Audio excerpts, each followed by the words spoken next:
levels of speech, you really have to reach into that toolkit. It can be things like recreating voices of texts that, say, a biblical text, like in the epigraph, that kind of a voice, or it can be this. In this case, in this book, there's a chance to write like an Agatha Christie murder mystery. There's all kinds of different sounds to the text, and so I tend to mistrust this idea of foreignizing, because I think that English is a very powerful language, and that we can actually, if we can use it well, we can actually convey what the original meant through English, rather than trying to gloss some kind of foreign thing. You mentioned, just to the question of translation, you mentioned this situation with 3 sample translations which I get from my English publisher Quercus, and at that time I really realized what the translation is. If each translator could translate the novel, I would have 3 different novels in English. And I wrote actually this novel, and this novel was written by Marian Schwartz. And if you don't like this book, so if you like this book, it's my novel, sure. If you don't like this book, this is translation. But I'm joking. If you like this book, of course, it's only because of the translation. So, and actually, what a writer for a translator is, I realized with my Bulgarian translator. Normally, I'm very happy when I have contact with my translator, and translator asks questions, and I get no question from my Bulgarian translator. And I write emails to my Bulgarian Georgi, to my Bulgarian publisher. What's happening? Why don't I have questions from my Bulgarian translator? And my publisher answers me, it's everything clear to him. He doesn't have any questions. I'd have very bad feeling. If translator understands everything, it couldn't be good. And then the book has been published in Bulgarian translation, and people I trust in Bulgaria, they told me it's a wonderful translation, and I go to Sofia to the book presentation, and I meet Ivan Tatamanov, old, wonderful guy. He speaks Russian better than I do, and he knows the Russian literature much better than I do. And in a restaurant, we drank a little bit, and I asked him, Ivan, tell me the truth. Why didn't you ask any question? And he said, you will translate it. А если бы я переводил Гомера? And what if I were translating Homer? And I realized, for a translator, the best writer is the dead one. Mary, do you agree with that? I used to exclusively translate dead writers, because I couldn't bear the thought of interacting with them. But this was an exceptional case, I would say, of interaction. I do want to say there's one really great story of this translation that I want to be sure to tell you.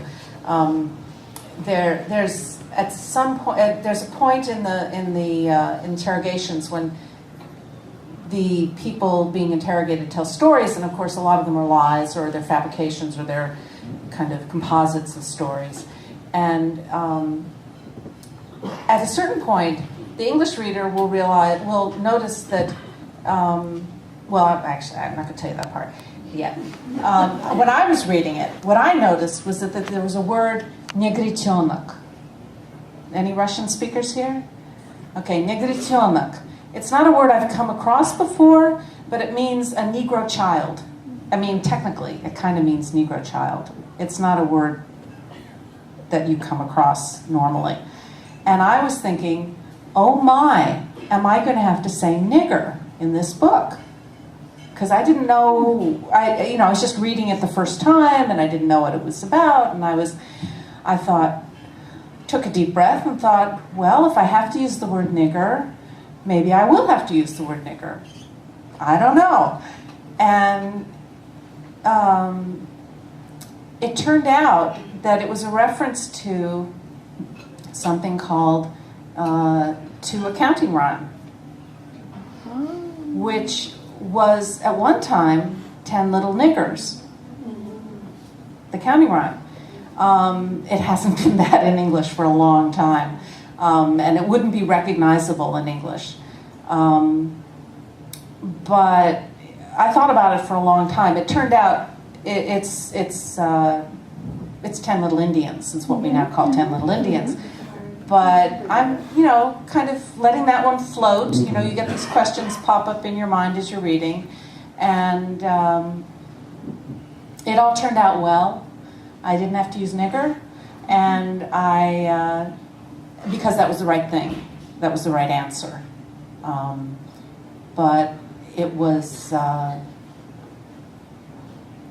question of figuring out what the English required. It wasn't a matter of translating the word негритенок. It was to be able to evoke the counting rhyme in a way that was meaningful to the English reader. There's another interesting translation problem I wanted you to talk about. One that Mikhail gave you. It was in the story, The Calligraphy Lesson, that you translated for Words Without Borders. I guess there's a scene in the courtroom, and there's a very specific word in Russian. Could you talk about that? No, I can't even remember it. Well, here, if I show you the word, I can't pronounce this.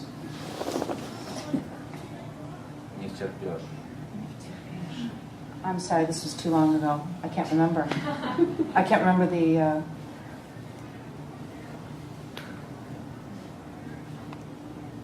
Next question. Well, if Mary's not going to talk about it, I'll just gloss over this. There's this courtroom scene, and the defendant, I guess, utters this word that I can't pronounce. And Mary went so far as to actually explain this before the story in Words Without Borders. She says, the Russian word is colloquial, inappropriate for a court of law. Uttered by the defendant, the authentically felt word adds conviction and force to her statement. When the judge repeats it, he reinforces its power, but it's almost as if he's put quotes around it. So far is it from a judge's usual level of discourse. The narrator embeds the intense emotion the word has acquired in this context into his painstaking description of how each letter is to be written, but for him, the act of writing is simultaneously a kind of self-protection. By focusing on the physical act of writing, he's able to distance himself from the extreme human misery he witnesses over and over. How could I convey the section's brilliant emotion, but also truly translate it into English for the reader? Should I or shouldn't I rewrite the passage to reflect the English cursive of the word's translation? So basically, she had this word where each letter kind of resonated in the paragraph, and she was stuck with this dilemma: do I rewrite the entire paragraph, or I just try to work with it? And I guess eventually you decided to work with it. I decided to work with it. Yeah, it actually worked out okay. Yeah, I think it did work out well. It's a good story. It's on wordswithoutborders.org. And one of the other translations didn't do that. I think it was the French translation that instead of the word is niftirpesh, and the story involves a description of the actual physical act of writing these letters, and the sort of associations with that writing, that physical act. And the French writer translated the word, which required having different emotions connected with it. Does that make sense? because she was describing how she wrote, how it was written. I don't know, I can't remember if it was a man or woman, but the translator translated the word, which required rewriting the description of how it was written. Whereas, I can't remember how I did it, but I think it was a pretty good idea. It did work out. I don't actually, it's a really long time ago. But I was able to do it using the Russian letters. Partly because nowadays we can actually typographically include the Russian letters. In fact, I think that's what made it possible, was because we were able to use the Cyrillic, and so you could actually see what the letter looked like. And that was what made it work. In the old days, if there was a Russian word in a text, it was always cut and pasted, and it would always be a little crooked on the page. And that's a resource we have now we didn't used to have. So, Mikhail, I wanted to ask you a little bit about some statements you made maybe about a month ago about Russia and its government, and I guess you're going to be representing it at Book Expo America, which is one of the largest publishing things that happens in this country, and you decided not to represent Russia. Could you talk a little bit about that? Yeah, sure. Actually, I think a writer shouldn't write to social or political themes. It's a job for journalists, because writers must do things which journalists can't do. For example, in music, when I listen to the immortal music by Rachmaninoff, I feel myself in this moment a little bit immortal. And this is actually for me the sense of the music, of the art, of literature. And that can do an artist, and journalists can do this. So that's the job for artists, for writers, and not to make political statements. But in this case, I was invited to take part in the official Russian delegation at Book Expo America this year, and I understood that I can't because Russia changed a lot last year, and actually the most important thing happened after the absolutely falsified parliament elections, and it came to spontaneous protests, and the government, after that there were absolutely farce election of Russian president, and just last months in Russia showed that the government doesn't want to go to look for a dialogue with the opposition, with the civil society, and the government just declared the war, the cold civil war we have now in Russia. And we have now the country with political prisoners. We have absolutely corrupt system. The main idea of the state in Russia is just to steal money from the people, and to bring this money outside. And we have absolutely impossible situation with mass media. The main, and for a lot of people in Russia, the only source of information is the state television. And through this state television, the government just manipulates people. It's absolutely brainwashing. We have now again the situation of the Middle Ages. The image of the world is like 400 or 500 years ago. We have like an island, Holy Russia, and here are enemies.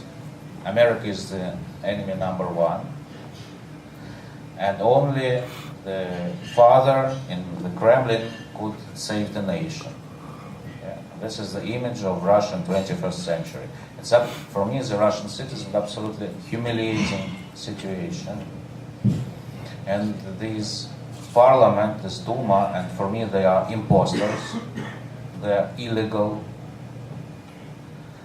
illegal, and they take laws which bring everyone in Russia back into the past. And after these laws now in Russia, you know, all foreign foundations, like German foundation, Konrad Adenauer Stiftung, they were, so the police came to these foundations 2 or 3 days ago, just took all the computers, because they are enemies, they are agents, foreign agents. And so if you are invited as a writer to international book fair, which I think is actually a very good idea, and all countries do the same. In all normal countries, it's very important to have such foundations, like in Switzerland, Pro Helvetia, in Norway they have Norla. They pay money for the translations, they pay money for the writers to come to such international events. Yeah? But in Russia we have this Yeltsin Foundation, which is the part of Federal Agency for Press and Mass Communications. And when they started to invite writers 10, 15 years ago, I was so happy, everybody was happy. Now we are a normal country. We have the state which cares for writers. Yeah? But the last years, and now especially, they just misuse writers, because the goal of this federal agency is to brush up the image of Putin's regime in the world, and they use writers for this. And representing, being the part of the official delegation, I represent not only myself and my books, I represent also Russia, because I'm reading my books, I represent my books under Putin's portrait. Yeah, I don't want to be the human face of the Putin's regime. And so I got this invitation in February, and I decided not to go, and I had to explain why, so I wrote a letter to the federal agency explaining why I'm not going. And then it was a huge story in Russia. It was really a huge story in Russia. It exploded like a bomb. Last years I thought, yeah, in Russia writers now like in the West, just people writing books for entertainment. Yeah. And because in Russia a writer used to be always something more than a writer. And this situation, that just a letter written by a writer exploded like a bomb, it showed me that in Russia still the writer is a little bit more than just a writer. I have an explanation. I touched some nerve. I touched some nerve of the society, because in the last months people were very much disappointed seeing how well-known actors or theater directors or musicians, they declared their support for Putin. And it's depressing, yeah, it's depressive. But we could understand why, yeah? Because people like Oleg Tabakov, yeah, he has a theater, and if he would not support officially Putin, so everybody knows that Putin is a very mean guy, and he will take revenge. Yeah, so people are afraid of this revenge. Do you? And I just wanted. Go ahead. And finally, somebody told what everybody was thinking. Yeah, and I was very happy that I got a lot of support. We have the main source for opposition, the main informational source for opposition is Radio Echo Moskvы, and everybody could vote. Yeah, do you support the act of Mikhail Shishkin? And 90% of people supported me. I was very happy. All people who are important for me, so writers like the main opposition writer Boris Akunin, they openly, officially, they supported me. And sure, the reaction from the official side, yeah, it was they couldn't say anything against my critic, yeah, so they just started the defamation, that I'm bad guy, that I live abroad, and so I'm agent of the foreigners, yeah. And very interesting was the reaction of other writers going to America, like Olga Slavnikov, for example, yeah. He wrote in her blog, yes, Shishkin is in the West. She is free to express himself. He is free to say what he thinks, and he is free to do what he thinks is right to do. But we are here, заложники власти. We are hostages of the power, of the state. Of the state. And it's very interesting that this frustration, yeah, directs them not against the regime. Yeah, we are hostages of the regime, but this frustration directs against the author of the letter, which doesn't want to support this regime. It's actually a well-known phenomenon that people who are not free can not forgive the free people their freedom. And I've read that you divide your time between, I guess, Switzerland, Berlin, and Russia. Do you feel comfortable going back to the country now? I will go to Russia. Sure, it's my country. Why not? You see, it's just the matter of time. You see, we have in Russia always this contradiction, yeah, this contrapunct. The Tsar and the poet. And we all know that the Tsar has no chance in this struggle. Yeah? The poet wins always. So in 2, 3, 5, 6 years, Putin will go because he belongs to the past. He is the past already now. And I'm sure me, my books, my readers will stay in Russia.